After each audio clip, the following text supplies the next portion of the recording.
Welcome to the arrival of brand new Witchcrafters support.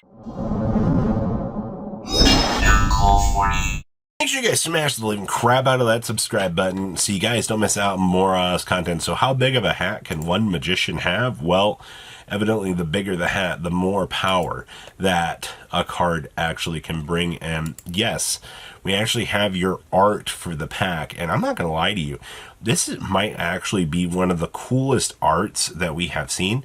Also down here, you're getting your first look at the new Unchained monster. And I gotta tell you, they look massively smug, man. I just have the Terror, you have the Seductress, and then the Cocky here, which is very interesting. So, Witchcrafter Terracotten, what is this? Just the little guy chasing around the little spellcaster? So this is a level 2 Earth Spellcaster effect monster with 0 attack and 2000 defense. Now you can only use the first and second effects of this card's name each once per turn.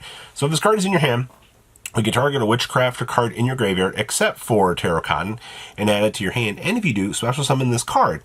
Also, you cannot special summon from the extra deck for the rest of this turn except for Witchcrafter monsters. I don't think that's a problem, honestly. I think, just a free revive one and then special summon this as well? That seems pretty good. During your main phase, we can fusion summon a Witchcrafter monster from your extra deck using monsters from your hand or field as material. Okay, so not only do you get a revive back, you get the ability to perform a fusion summon as well. I would have loved this to have maybe been a quick effect, but I feel like I'm asking for too much at that point. You cannot have, broken effects. Also, this is limited within the scope of Witchcrafters, which means what? Madame Vere and the new fusion monster are going to be your two biggest targets for you to have access to, which I don't really think is necessarily too bad. Now, this is the big one. The fact that they headlined this and it's only a level 8, but that is a huge stat line. That is 3,800 attack points and 2,800 defense on a level 8. So it's light spellcaster, and it's going to be a Madame Vere plus 2 spellcaster monsters. For a stat line like that, it better be having a massive payoff. So you can only use the first and second effects of this card's name once per turn. If this card is fusion summoned, we can special summon up to 3 level 7 or lower Witchcrafter monsters with different attributes from each your hand and or deck. And you cannot special summon from the extra deck for the rest of this turn except for fusion monsters. That is perfectly fine.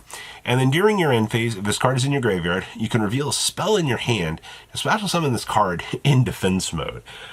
Sure, but it's a Witchcrafter Madame Vere plus 2 spellcasters. So even with Terracotta being able to bring out another one, you're still going to have to find a way to get the Madame Vere up and running. But the fact that this can special summon 3 straight away from the deck is absolutely wonderful. So this is Cinderellian, is the French name for Cinderella, and the kanji is her name reads the Great Witch. So this is basically, this monster was actually pictured in one of the spell cards for the Witchcrafter deck, which is pretty interesting. And then, of course, the Witchcrafter Celebration. Oh my gosh, hello? What is all of this? So, we have all 3 of the Great Witches. This is on a quick play spell card, by the way. So, Witchcrafter Celebration, quick play spell card. You can only use one of the first and second effects of this card's name once per turn, and only once that turn. So activate one of these effects. We can destroy a Witchcrafter monster you control, and one card your opponent controls, which, okay, well that's fine. So that's what the use of that fusion monster is. It can come back, you can pop it, or do your thing. Or we can also fusion summon a Witchcrafter monster from your extra deck by shuffling spellcaster monsters from your graveyard and or banishment into the deck. The fact that this lets me fuse from banishment is not bad. And during the end phase, if this card is in your graveyard and you control a Witchcrafter monster, we can add this card to your hand.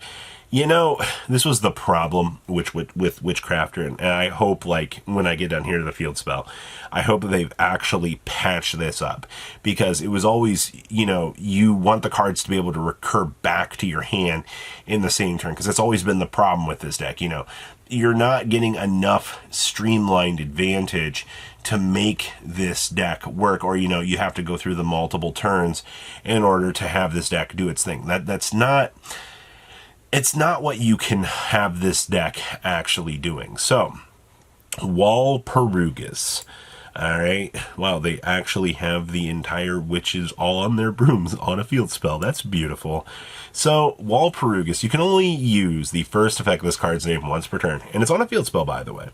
During your main phase, you can add a Witchcrafter monster from your deck to your hand, and then discard a card. Okay, that's really good. And then during your turn, if you would discard a card of cards to activate the effect of a Witchcrafter monster you control, you can send a Witchcrafter spell or trap from your deck to the graveyard instead. Holy crap. Okay, so this is how they're going to fix the deck.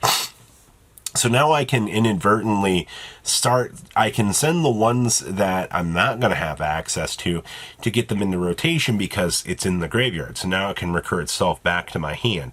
That's actually really, really nice. And that's just during your turn. That's not a once, or yeah. We can do this as many times as we want, right? That's really good. Wall Perugus is the knight associated with witches of a long history of reasons, but it's originally the saint of feast of Saint Walpurgi, a saint associated with the bane of witches, and the kanji reads as Witches' Holy Knight's Journey, which, awesome. And of course, we are getting a a counter trap card for this. Looks like she wasted all of her power, so she goes back to Madame Verre here. So, counter trap card, you can only use the first and second effect for this card's name once per turn. So when a spell or trap card or monster effect is activated, and you control a level 5 or higher Witchcrafter monster, negate that activation, and if you do, destroy that card. And if this card is in your graveyard, except the turn it was sent there, we can banish it to add a level 5 or higher spellcaster monster from our deck to our hand. And then, unfortunately, it is going to have the cost of discarding one, which is okay.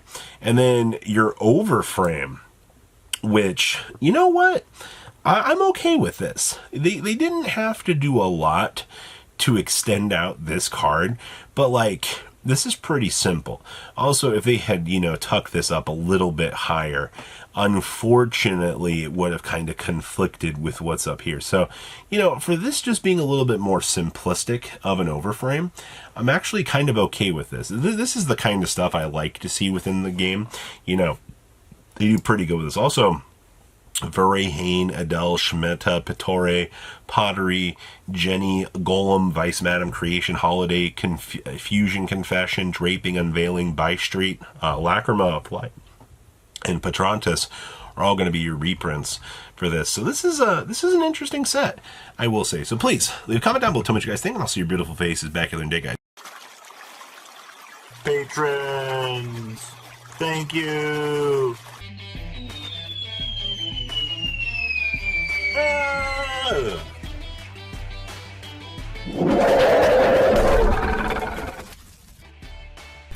Thank you so much for watching. Check out these other videos.